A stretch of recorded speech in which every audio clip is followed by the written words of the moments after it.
Ella es Daniela Franco. Tiene una inclinación por la versatilidad en sus proyectos. Se desarrollan como ficciones a largo plazo, en colaboración con escritores y músicos, a través de coincidencias y la ligera alteración de la vida y el uso del lenguaje como imagen y la imagen como ficción. Su investigación intenta diferentes respuestas a la pregunta: ¿es posible crear literatura sin escribir? Vive y trabaja entre Querétaro y París. Es becaria Fulbright y ha recibido becas de la Fundación Rockefeller, la Fundación Jumex y el Ministerio de Cultura de México. Obtuvo su maestría en Bellas Artes en el Instituto de Arte de San Francisco y fue seleccionada como artista en residencia para el programa de investigación de posgrado en la Escuela Nacional Superior de Bellas Artes en París. En la forma de trabajo de Daniela Franco, ejecutada a través de archivos, colecciones, anécdotas, objetos encontrados e imágenes, sigue el concepto y la ficción. En los últimos años ha comenzado una larga serie de dibujos y proyectos gráficos.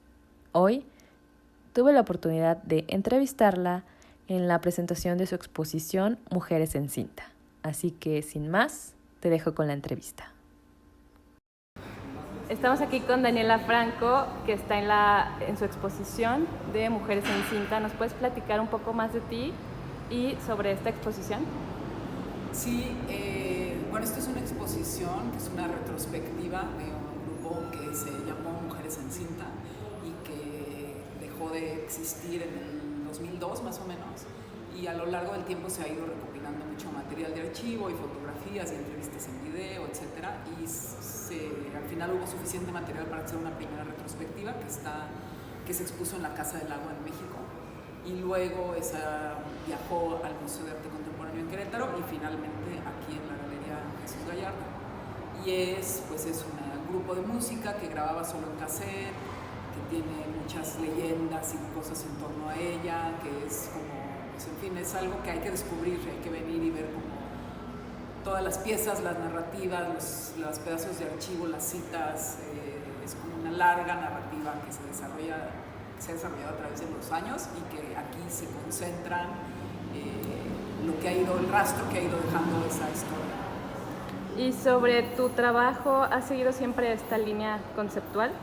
Sí, a mí me gusta trabajar como en dos vertientes, ¿no? Una es la plástica, en dibujo y collage, en cosas como más, digamos, menos espectaculares, y por otro lado trabajo en algo que se llama, o que a mí me gusta llamar, arte conceptual narrativo. Entonces son proyectos conceptuales que son, digamos que a mí lo que me gusta explorar en todo lo que hago, incluido en los dibujos, es todas las posibilidades de hacer literatura sin escribir, ¿no? Entonces mis proyectos yo los concibo así, como historias a largo plazo, ficciones que tienen todas las características de una narrativa, o sea, hay personajes, hay una historia que se va contando y que se desarrolla a lo largo del tiempo, y tengo varios proyectos así, y casi todos duran muchísimo tiempo, ¿no? Y van teniendo salidas materiales o gráficas o expositivas según el momento el espacio en el que los exponga, o el momento de mi carrera, lo que esté en ese momento interesándome. En cuanto a tus referencias literarias, ¿cuáles serían las principales? Pues mira, eso va cambiando. La literatura siempre ha sido muy importante en mi trabajo. Creo que en un principio de mi carrera la poesía me interesaba mucho. Me interesaba mucho la poesía conceptual, la poesía de los años 60, o sea, la poesía que tenía como un paralelo con el arte, que estaban muy cercanas, y aún hoy en día es la poesía que más me interesa. Y con el tiempo me ha ido interesando más la ficción, no tanto como, en fin, no sé, me interesan los escritores que tratan de ir más allá de las estructuras tradicionales de cómo narrar una novela, ¿no? Digamos que es una literatura, vamos a llamarla expansiva, que va más allá de la historia que se está contando en el libro en sí. Y luego la poesía, pues lo mismo, la poesía que intenta utilizar a las palabras como si fueran material escultórico, ¿no? Como si fueran bloques que tienen una materialidad y no tanto que tienen un significado o un sentido necesariamente.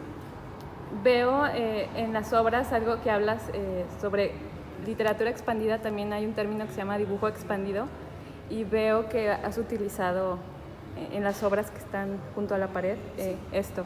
¿Cómo es que lo aplicaste? Mira, a mí el dibujo y el collage yo los veo, o sea, si mi obra es tiene un paralelo a una narrativa, creo que mi obra gráfica tiene un paralelo al ensayo, es como lo veo, ¿no? Entonces tienen un montón de referencias y que a lo mejor algunas solo entiendo yo, no importa eso.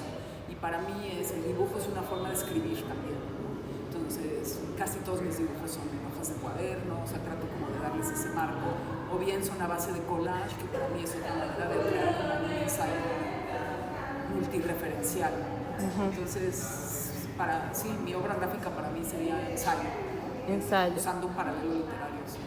¿Cuántos años llevas como artista? ¿Cómo ha sido tu construcción como artista? Pues depende, o sea, ¿qué es lo que da inicio a una carrera artística? El momento en que decides y te consideras a ti mismo como artista y dices soy artista, el momento en que tienes tu primera exposición, el momento en que estudias arte, o sea, como que es difícil para mí cuantificar eso, ¿no? Y como,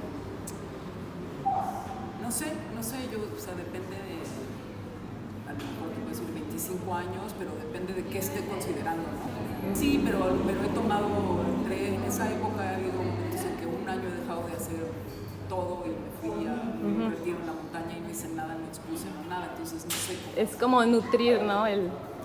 Sí, eso, yo creo que todo se considera, o sea, sé que sí hay un momento importante en el que a lo mejor empiezas a enfocarte de lleno a la profesionalización del arte, esa es otra cosa distinta, esto es lo que hago y de esto voy a intentar vivir, ¿no? Y es diferente a decir soy artista, como que para mí son dos cosas distintas. ¿Y qué consejos darías como para profesionalizar tu arte? No ser ingenuo, porque yo creo que es triste, pero hay mucha gente que siente que porque tiene talento y es artista, lo cual puede ser completamente cierto, automáticamente tiene todo lo necesario para que le vaya bien en el mundo del arte. Y tristemente el mundo del arte no puede eso. Tristemente, es una realidad, es muy cómodo, depende de tener muy buenas estrategias, depende de quien conozcas, de muchos otros factores. Creo que a veces hay mucha frustración, yo lo veo a veces en mis alumnos, porque indudablemente tienen talento y entonces les parece injusto que alguien que ellos consideran que no tiene talento le haya ido bien.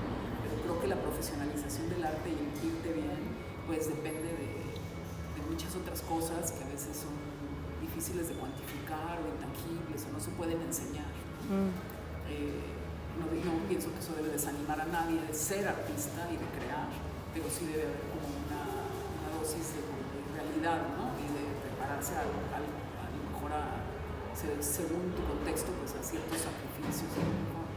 Y por último, ¿qué consejos les darías a los estudiantes o a los artistas principiantes para construir una carrera artística profesional y tener éxito en ello? Mira, yo creo que ya de entrada estudiar arte para mí es algo que lo que no siempre estoy muy convencida de que sea algo. Yo entiendo que se tiene que hacer, pero a veces las escuelas de arte te hacen más daño que bien. Entonces creo que es muy importante ver arte, que hoy en día está al alcance de todos, porque pues tienes en internet, tienes todos los museos del mundo a tu alcance. Entonces yo creo que el ojo se tiene que entrenar y tienes que ver y ver y ver y ver y decidir por dónde quieres ir. Y realmente la escuela de arte pues no es tan importante, creo yo. Es más importante buscar residencias artísticas, buscar formar espacios donde exponer con tus amigos, en fin. Sé que no siempre se puede todo eso y que a veces en la escuela los papás te dicen que tienes que estudiar o algo así, pero respecto a la profesionalización, yo creo que llega un momento en el que mucha gente la pasa mal porque no tiene dinero para crear ni tiempo para crear, entonces tienes que trabajar en lo que puedas. Es una realidad, sobre todo en México, ¿no? Y hay becas, pero las becas no son suficientes, entonces creo que siempre va a haber unos primeros años muy difíciles y yo lo que diría es, si tú tienes el convencimiento de querer ser artista y profesionalizarte como artista, pues pásala mal un tiempo, pero no desistas, o sea, no te quedes con el trabajo, o sea, no dejes de luchar y yo entiendo que se despido mucho, pero no desistas, o sea, no dejes tienes de encontrar momentitos para crear y practicar y seguir mandando tus portafolios a todos lados. Y, en fin, no hay una fórmula mágica ni un consejo así, pero creo que, no sé, una carrera se beneficia más, según yo, estudiando otras cosas, arte, pero no sé, intereses variados, geología, qué sé yo, ¿sabes? El arte para mí se nutre más de otras cosas también. Okay. Pues los invitamos a la exposición de Mujeres en Cinta y muchas gracias por tu tiempo. Gracias a ti.